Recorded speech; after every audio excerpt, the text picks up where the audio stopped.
MN Academy 26 ವಾಹಿನಿಗೆ ಆತ್ಮೀಯ ಸ್ವಾಗತ. ಸ್ನೇಹಿತರೆ, ಈ ಒಂದು ವಿಡಿಯೋದಲ್ಲಿ PSTR, GPSTR ಮತ್ತು HSTR ಶಿಕ್ಷಕರ ನೇಮಕಾತಿಗಳಲ್ಲಿ CET ಪರೀಕ್ಷೆಯಲ್ಲಿ ಪತ್ರಿಕೆ 1, ಪತ್ರಿಕೆ 2ರ ಪರೀಕ್ಷಾ ವಿಧಾನ, ಶೇಕಡಾವಾರು ಅಭ್ಯರ್ಥಿಗಳು ಪಡೆಯಬೇಕಾದಂತಹ ಅಂಕಗಳೆಷ್ಟು, ಇದಕ್ಕೆ ಸಂಬಂಧಿಸಿದಂತೆ ಕಂಪ್ಲೀಟ್ ಮಾಹಿತಿ ಈ ಒಂದು ವಿಡಿಯೋ ಮುಖಾಂತರ ನೋಡ್ತಾ ಹೋಗೋಣ. ಹಾಗೆ ಸಬ್ಸ್ಕ್ರೈಬ್ ಮಾಡಿಕೊಳ್ಳದೆ ವೀಕ್ಷಿಸುತ್ತಿರುವಂತಹ ಎಲ್ಲ ಶಿಕ್ಷಕ ಆಕಾಂಕ್ಷಿಗಳು ಕೂಡಲೇ ಸಬ್ಸ್ಕ್ರೈಬ್ ಮಾಡಿಕೊಳ್ಳಿ ಅಂತ ಹೇಳ್ತಾ ಮಾಹಿತಿಗೆ ಬರೋಣ. ಮೊದಲನೇದಾಗಿ ನಾವಿಲ್ಲಿ ಪ್ರಶ್ನೆ ಪತ್ರಿಕೆಗಳ ಬಗ್ಗೆ ನಾವಿಲ್ಲಿ ನೋಡ್ತಾ ಹೋಗೋಣ. It's very important. ನೋಡಿ, GPSTR ನಲ್ಲಿ ಪತ್ರಿಕೆ 1, ಪತ್ರಿಕೆ 2 ಕಡ್ಡಾಯವಾಗಿರುತ್ತೆ. ಈ ಎರಡು ಪತ್ರಿಕೆಯಲ್ಲಿ ಅಭ್ಯರ್ಥಿಗಳು ಕಡ್ಡಾಯವಾಗಿ ಹಾಜರಾಗಬೇಕಾಗುತ್ತೆ. ಈ ಒಂದು ಪ್ರತಿ ಪತ್ರಿಕೆಯಲ್ಲಿಯೂ ಕನಿಷ್ಠ ಶೇಕಡ 35ರಷ್ಟು ಅಂಕಗಳನ್ನು ನೀವು ಗಳಿಸಬೇಕಾಗುತ್ತೆ. ಪತ್ರಿಕೆ 1 ಮತ್ತು ಪತ್ರಿಕೆ 2ರಲ್ಲಿಯೂ ಸಪ್ರೇಟ್ ಕನಿಷ್ಠ ಶೇಕಡ 30ರಷ್ಟು ಅಂಕಗಳನ್ನು ನೀವು ಪಡಿಬೇಕಾಗುತ್ತೆ. It's very important. ನೆಕ್ಸ್ಟ್, ಈಗ GPSTRಗೆ ಸಂಬಂಧಿಸಿದಂತೆ ಇದರಲ್ಲೂ ಅಷ್ಟೇ ಸ್ನೇಹಿತರೆ, ಪತ್ರಿಕೆ 1, ಪತ್ರಿಕೆ 2 ಇರುತ್ತೆ. ಕಡ್ಡಾಯವಾಗಿ ಅಭ್ಯರ್ಥಿಗಳು ಎರಡು ಪತ್ರಿಕೆಯಲ್ಲೂ ಹಾಜರಾಗಬೇಕಾಗುತ್ತೆ.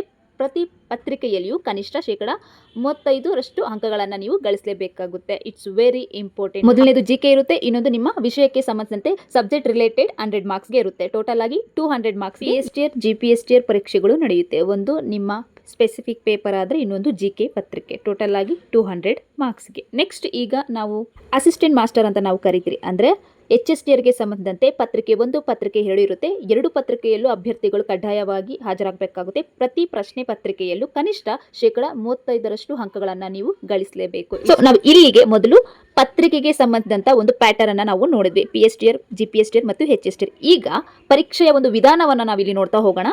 OMR ಉತ್ತರ ಪತ್ರಿಕೆಯಲ್ಲಿ ಉತ್ತರಗಳನ್ನ ಕ್ರಮವತ್ತಾಗಿ ನೀಲಿ ಅಥವಾ ಕಪ್ಪು, ಬ್ಲೂ ಆರ್ ಬ್ಲ್ಯಾಕ್ ಪೆನ್ ನಲ್ಲಿ ನೀವು ಅಲ್ಲಿ ಬಾಲ್ಸ್ ಅಂತ ಏನ್ ಹೇಳ್ತೀರಿ, ಬಬಲ್ಸ್ ಅನ್ನ ನೀವು ಕ್ರಮವತ್ತಾಗಿ ತುಂಬಿಸತಕ್ಕದ್ದು. ಓಕೆನಾ? ಹಾಗೆ 3ರಲ್ಲಿ ಅಬ್ಸರ್ವ್ ಮಾಡಿ, ಪ್ರಶ್ನೆ ಪತ್ರಿಕೆಯ ಒಂದು ಪ್ರಶ್ನೆ ಅನುಸಾರ ನೀಡಿರುವ 4 ಉತ್ತರಗಳಲ್ಲಿ ಸರಿಯಾದ ಉತ್ತರವನ್ನು ಗುರುತಿಸಿ ನೀವು OMR ಹಾಳೆಯಲ್ಲಿ ಪ್ರತಿ ಪ್ರಶ್ನೆಯ ಒಂದು ಸಂಖ್ಯೆಯ ಎದುರಿಗೆ 4 ಖಾಲಿ ಒಂದು ಬಬಲ್ಸ್ ಅನ್ನ ನೀವು ಅಲ್ಲಿ ತಿಳಿಸಿರುವಂತದ್ದು.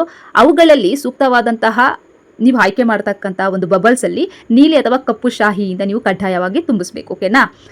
ಒಂದು ವೇಳೆ ಇವುಗಳಲ್ಲಿ ಯಾವುದಕ್ಕೂ ನೀವು ಫಿಲ್ ಮಾಡದೇ ಇದ್ದಲ್ಲಿ ಅಂತಹ ಒಂದು ಸಾಲಿನಲ್ಲಿ ಇರುವ 5ನೇ ಒಂದು ಕಾಲಮ್ ಇರುತ್ತಲ್ವಾ ಬಬಲ್ಸು, ಆ ಒಂದು ಕಾಲಮ್ ಅನ್ನ ತಪ್ಪದೇ ಭರ್ತಿ ಮಾಡಿಕೊಳ್ಬೇಕಾಗುತ್ತೆ. ಇಲ್ಲ ಅಂದ್ರೆ ಯಾವುದಕ್ಕೂ ಭರ್ತಿಗೊಳಿಸದೇ ಇದ್ದಲ್ಲಿ ಅಂತಹ ಪ್ರತಿ ಪ್ರಶ್ನೆಗೂ 0.25 ಅಂಕಗಳನ್ನು ಅಭ್ಯರ್ಥಿಯು ಗಳಿಸುವ ಅಂಕಗಳಿಂದ ಕಡಿತಗೊಳಿಸಲಾಗುವುದು. ಇಲ್ಲಿ ನೆಗೆಟಿವ್ ಮಾರ್ಕ್ಸ್ ಇರುತ್ತೆ. ಇದು ಗಮನದಲ್ಲಿಟ್ಕೊಂಡು ನೀವು OMR ಶೀಟನ್ನು ಫಿಲ್ ಮಾಡಬೇಕಾಗುತ್ತೆ ಸ್ನೇಹಿತರೆ. ಈ ಒಂದು ವಿಡಿಯೋದಲ್ಲಿ ಪೇಪರ್ 1, ಪೇಪರ್ 2ರ ಪ್ಯಾಟರ್ನ್ ವಿತ್ ಎಕ್ಸಾಮ್ ಪ್ಯಾಟರ್ನ್ ಬಗ್ಗೆ ಈ ಒಂದು ವಿಡಿಯೋದಲ್ಲಿ ಸಾಧ್ಯವಾದಷ್ಟು ತಿಳಿಸಲಾಗಿದ್ದು. ಇದೇ ತರದ ಇನ್ನಷ್ಟು ಉಪಯುಕ್ತ ವಿಡಿಯೋಗಳ ಮಾಹಿತಿಗಾಗಿ ನಮ್ಮ MN Academy 26 ವಾಹಿನಿಯನ್ನು ತಪ್ಪದೆ ಫಾಲೋ ಮಾಡಿ. ಈ ಒಂದು ಅಪ್ಡೇಟ್ ನಿಮಗೆ ಉಪಯುಕ್ತವಾದಲ್ಲಿ ನಿಮ್ಮ ಸ್ನೇಹಿತರಿಗೂ ತಪ್ಪದೆ ಶೇರ್ ಮಾಡಿ. ಎಲ್ಲರಿಗೂ wish you all the best.